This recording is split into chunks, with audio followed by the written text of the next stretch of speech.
திருவள்ளூர் மாவட்டம் ஆவடி மாநகர மாவட்டத்திற்குட்பட்ட பகுதியில் அமைப்பு மறுசீரமைப்பு இயக்கம் மூலம் இந்திய தேசிய காங்கிரஸ் தலைமையால் நிர்ணயிக்கப்பட்ட பார்வையாளர் BM சந்தீப் இந்திய தேசிய காங்கிரஸ் செயலாளர் அவர்கள் முன்னிலையில் ஆவடி மாநகர மாவட்ட காங்கிரஸ் கமிட்டி தலைவர் யுவராஜ் அவர்கள் தலைமையில் நிர்வாகிகளுடன் நேர்காணல் நடைபெற்றது.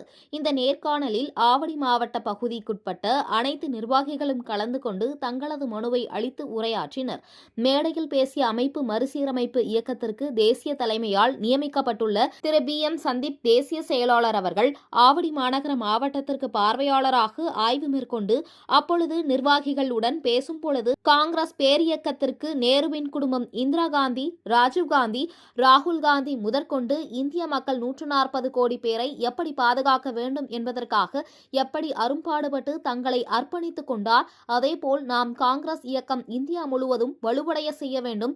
தமிழகத்திலும் முழுமையாக நிர்வாகிகள் கூடுதலாக இணைக்கவும் வரும் 2026ஆம் ஆண்டு சட்டமன்ற தேர்தலில் அதிக எண்ணிக்கையில் நாம் காங்கிரஸ் சார்பாக நிற்கக்கூடிய அனைவரையும் மற்றும் கூட்டணி கட்சி நிர்வாகிகளையும் வரலாறு காணாத அளவிற்கு வெற்றி செய்ய வேண்டும் என்று நிர்வாகிகளுடன் உரையாற்றினார்.